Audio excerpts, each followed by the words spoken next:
Bem-vindos. Estamos prontos para começar depois de uma breve meditação.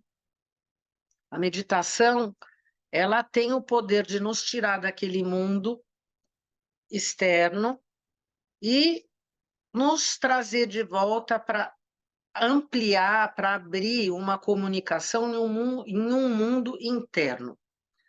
Nós estamos fazendo a leitura da Torá, a terceira porção da Torá, e nós estamos falando sobre uma criação, fazendo a leitura do primeiro livro, Bereshit, Gênesis. A gente fala sobre a nossa genética espiritual.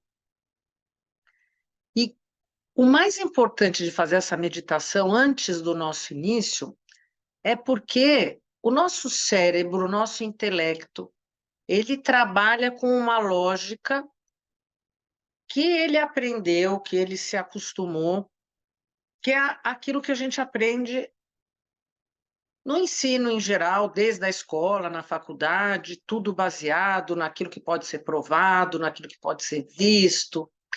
E na meditação nós falamos sobre frequências. Nós falamos as letras do mês para estabelecer frequências, algo invisível. Quando a gente faz a meditação, é como se a gente estivesse dizendo para esse nosso intelecto: espera aí, esse invisível tem poder, esse invisível existe. E talvez um reflexo natural daquele treino de só sentir que a matéria é o fundamento, quando a gente faz a meditação, quando a gente faz esses nossos encontros com pessoas que estão conosco, todas no mesmo propósito, com a mesma consciência, é como se a gente estivesse trazendo para o nosso intelecto provas, validações, porque essas validações todas vão existir na base do sentir do nosso coração. E o nosso coração nos move e faz o nosso intelecto funcionar. Muitas vezes, a gente não assume isso, muitas vezes, por conta de coisas que estão dentro do nosso coração, o nosso intelecto encontra N justificativas para alcançar aquele sentimento que o coração quer. Tanto que a gente cai muitas vezes, que a gente erra, a gente não quer sofrer, a gente quer o prazer. E aí, pela busca do prazer, pela busca da proteção, né, pela busca da condição do conhecido, a gente acaba tomando atitudes, fazendo escolhas erradas, mas essas escolhas erradas são justificadas por questões do nosso intelecto. O coração chama, o intelecto vai e cria um pensamento, uma linha que justifica, a ação acontece. Aonde eu estou querendo chegar? Da mesma forma que existe, então, esse coração que muitas vezes, pelo sentir, pode nos fazer cair, esse coração também é aquele que tem o poder de fazer com que a gente enxergue a criação nesse invisível. Quando a gente pode, quando nós estamos juntos, meditando juntos, quando nós estamos numa convivência de pessoas que têm essa vontade de falar essa linguagem, que aqui nós estamos falando de cabala, é como se cada um tivesse aqui fazendo uma espécie de um ímã, e esse ímã abre ainda mais esse potencial. Por isso, se a gente pensar até nas próprias palavras de Jesus, aonde estiverem pessoas falando no meu nome, eu estarei presente. Quando a gente faz a meditação, o que que a gente faz? A gente fala o nome dos mestres e dos sábios, por quê? Nós estamos convidando a presença deles, porque isso também é um imã que conduz o sentir do nosso coração, manifestar dentro do nosso intelecto algo que vai conseguir nos colocar. Então, quando eu fiz a primeira pergunta, vai nos colocar num lugar. Puxa, de novo nós vamos falar sobre a história de Abraão e Sara. Vocês ainda querem escutar de novo essa conversa, de novo essa história? E aí a gente vê que se a gente fosse ficar só pelo intelecto, todas essas histórias que a gente já conhece de cor não seriam justificativa pela presença e pela nossa vontade. Mas alguma coisa dentro do nosso coração fala: eu acho que eu vou abrir uma janela dentro daquele outro mundo, porque eu sinto que eu quero encontrar um mundo aonde essa história é só a casca. Porque essas histórias são, basicamente, figuras que vão nos levar para um lugar muito mais elevado do que as figuras humanas.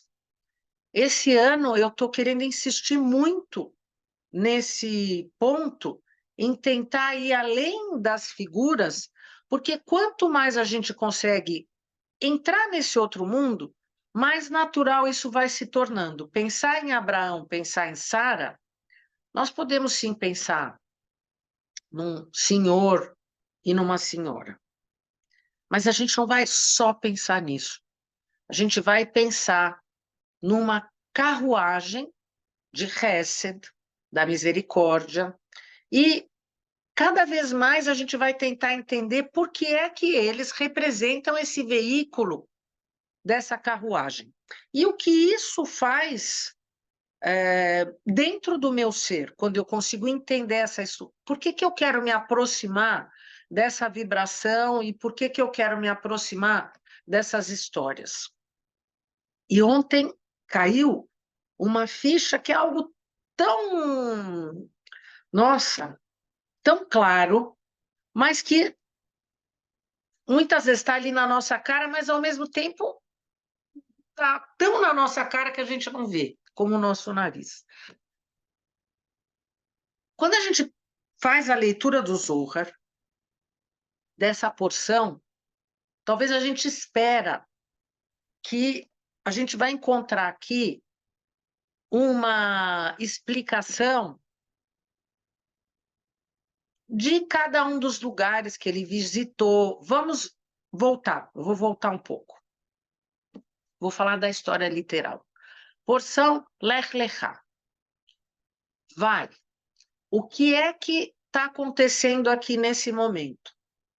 Nós vamos lembrar que Abraão é filho de Terah, um idólatra. Abraão vai se tornar um grande líder, um sumo sacerdote. Ele vai receber uma orientação do Criador para que ele saia da casa de seu pai e ele vai sair, ele vai para a terra de Canaã, ele, Sara, e nessa terra de Canaã, ele sai de Ur da Caldeia, vai para a terra de Canaã, eu estou lembrando vocês. E aí, quando ele chega lá, ele vai perceber que aquele lugar está passando por uma grande fome, e até a gente vai pensar, falar, puxa vida, mas bem na hora que ele chega, aparece a fome, de novo ele é obrigado a sair daquele lugar e para cá, ir para o Egito. Chegando no Egito, ele está com Sara, a sua esposa, que era muito bonita. Ele sabe que se ele dissesse que ele era marido, que eles iriam tirar a vida dele. Então ele fala que Sara é irmã dele. E aí o faraó acaba levando Sara para os agentes do faraó, vão levar Sara para o faraó. Aí o faraó quer ficar com a Sara, mas tem um anjo que está cuidando da Sara. E aí o faraó, que já era um grande mágico, ele também não entende o que está acontecendo, porque ele não conseguia ficar sozinho com ela.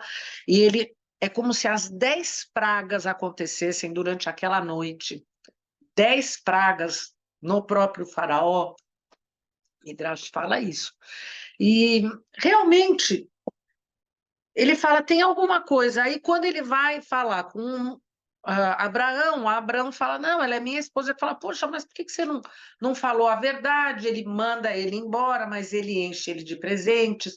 A filha dele, a princesa, segue como serva de Sara, porque ele pensa, ele vê a força de Abraão, ele consegue enxergar. Abraão ainda vai passar por guerras, o seu sobrinho Lot vai estar em Sodoma, ele vai se... ah, ele vai se, como que eu vou dizer? A importância das boas companhias. Ele, ele vai se... Ele vai fazer parte de uma comunidade de pessoas que não eram pessoas lá muito do bem, éticas, pessoas daquela época que não eram pessoas que praticavam as leis da Torá, por assim dizer, né? Não tinham assim uma consciência elevada. E aqui já vários ensinamentos que, lógico, a pessoa tem que tomar cuidado com quem que ela vai se aliar, porque a companhia faz toda a diferença, pelo bem ou pelo mal. Lech Lechá, as viagens de Abraão. Eu comecei a falar do Zohar, aí eu falei sobre o vai a ti. E vou voltar mais um pouco, eu estou fazendo exatamente o caminho inverso para depois a gente voltar, porque é como se a gente estivesse saindo do alto e estivesse chegando num lugar cada vez mais próximo de nós. E tem um porquê disso estar se apresentando. Porque nós estamos num livro que está descrevendo a nossa genética. Então, essa aula de hoje é como se a gente estivesse fazendo aqui uma conversa com um geneticista que fez um estudo sobre o nosso DNA. E ele vai dizer como que o nosso DNA vai se comportar. Só que eu tenho aqui uma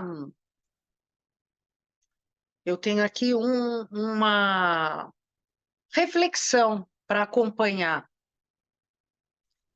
O cientista olha o DNA, olha o cromossomo, e ele vai dizer: aqui existe uma anomalia. Aquele geneticista, ele jamais vai poder dizer que aquela anomalia vai se manifestar. Existe um potencial, mas pode ser que aquilo se manifeste ou não.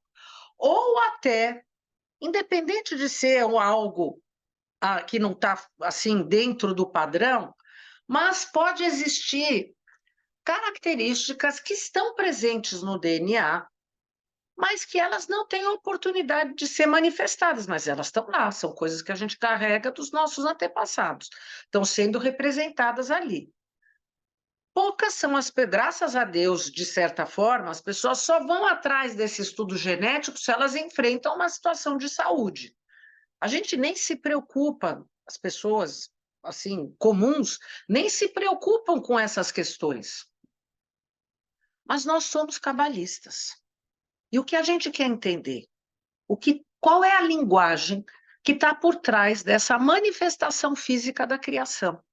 Porque enquanto a gente estiver analisando o Bereshit, estiver estudando o Bereshit, fazendo a leitura do Bereshit, nós estamos sendo aquele que está escutando, através das palavras dos sábios, a descrição de um DNA espiritual. Pode ser que, quando a gente está fazendo essas reflexões, algumas coisas dentro do nosso ser, a gente vai perceber que elas não são exatamente como aquela perfeição que é a árvore da vida. Quando agora a gente fala sobre Lech Lechá e a gente pensa em Abraão, nós vamos entender que Noé foi fundamental. Senão a gente não estava aqui. Mas Abraão é aquele que transformou toda a humanidade.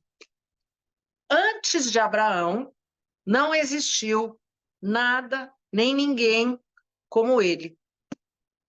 Alguém que trouxesse uma consciência de Hesed, o segredo da misericórdia, o segredo que parece um paradoxo. Porque quando a gente vai olhar essa história literal e a gente vai falar sobre as viagens de Abraão, todas essas passagens, essas dificuldades que ele teve, que ele passou, e a gente vai pensar, meu Deus, mas então se ele é esse homem top mega blaster, por que que ele teve que passar por tanta dificuldade, tanto teste? Afinal de contas, se ele é alguém que já ultrapassou aquelas pessoas, alguém que é uma elevação que está conversando com o Criador, e o Criador diz a ele: olha, você vai ter uma geração maior do que o dessas estrelas. Meu Deus, por que que ele precisava sofrer tanto? Por que que precisava passar por tudo aquilo que ele passou?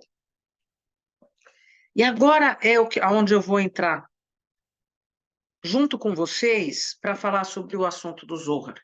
Porque o Zohar, ele explica que essas viagens nada mais são como uma ferramenta, uma possibilidade de alcançar esse DNA perfeito. Eu quero alcançar um DNA perfeito para eu não adoecer mais. Através dos desafios e das viagens, porque foram muitos desafios que ele passou, através destes desafios, ele conseguiu alcançar um DNA perfeito, para alcançar essa imortalidade. Eu posso olhar para tudo que vai acontecer,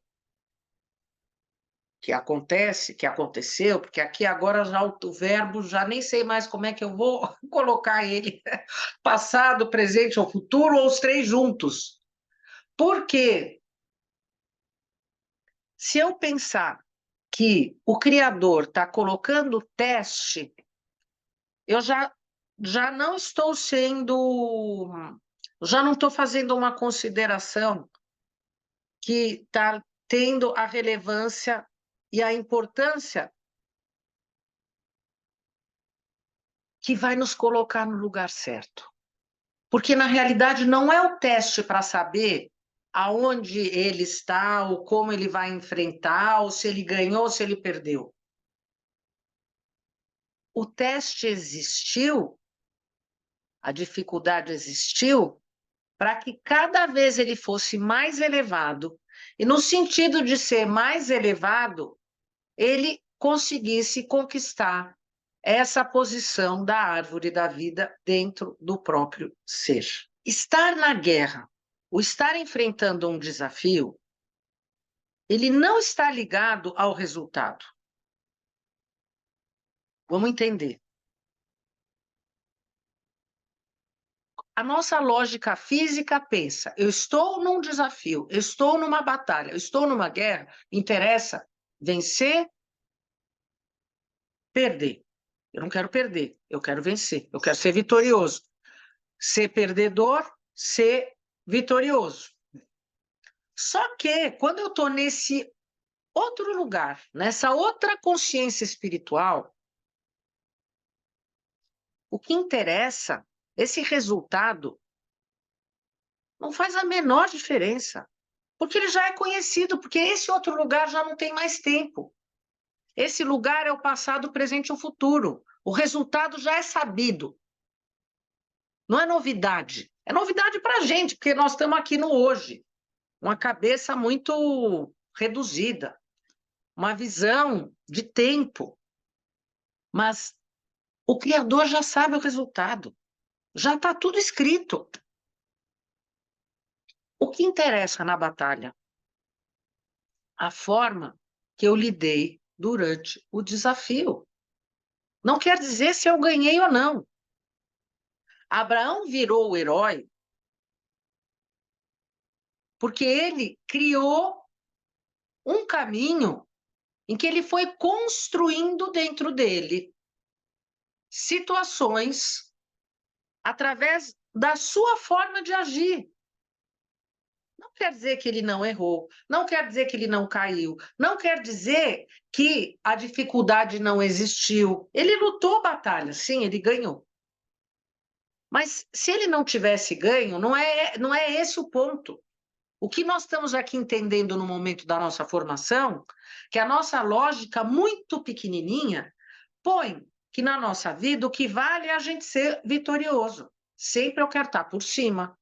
E quanto a gente perde do nosso caminho de crescimento pensando no estar sempre em cima e vitorioso? Isso não faz diferença. Para quem estuda a Cabala, o que faz diferença? O caminho que eu estou ganhando experiência. Porque isso faz o quê? A minha elevação. Não está interessando para mim, para eu ganhar pontos, para minha alma se elevar, quer dizer que todas as batalhas que aconteceram historicamente, os vencedores venceram? Eu não sei fazer essa afirmação. Eu hoje penso, que ter sido vencedor ou não, talvez não faça a menor diferença. E realmente não faz. O que faz diferença na vida de cada uma das pessoas é o quanto da missão delas elas conseguiram representar e assumir em cima das suas ações. Se elas venceram a batalha ou perderam a batalha, a vitória ela vai ser medida através do quanto ela conseguiu se elevar e evoluir dentro daquela experiência, dentro daquela viagem. É isso que faz diferença.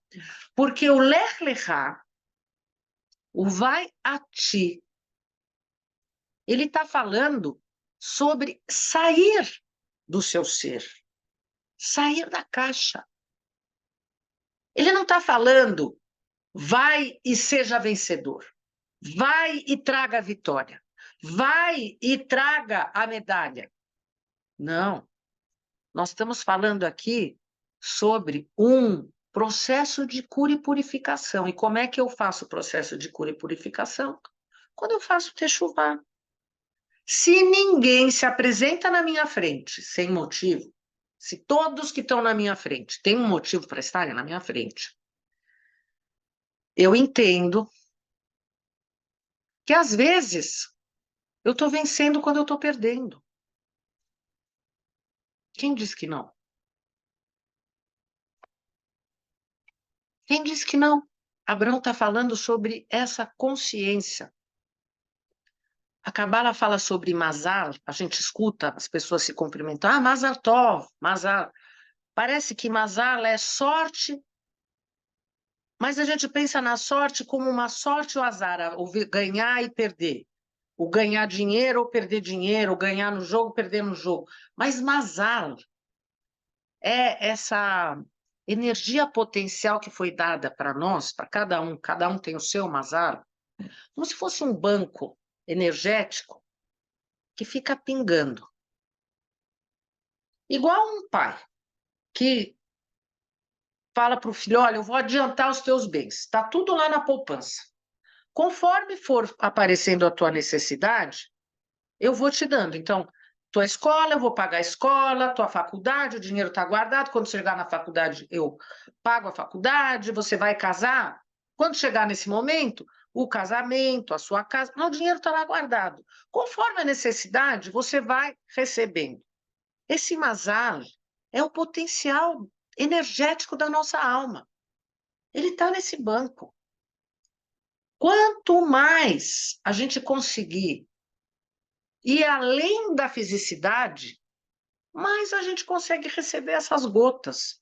Quanto mais o nosso olhar está na fisicidade, mais curto-circuito, porque mais nós estamos valorizando aqueles desejos que a gente não consegue segurar, que são as nossas fragilidades, e aquela gota não consegue chegar até nós. Quando a gente tem, ai, eu sei que eu quero, eu posso ser um balde furado, mas eu tenho o potencial de criar muitas flores. Todos nós podemos. O homem é o nosso criador, ele está olhando tudo o que está acontecendo em volta da gente. E nós estamos aqui para criar um mundo maravilhoso. Aonde a gente está colocando a nossa consciência? Isso é o que a gente tem que pensar.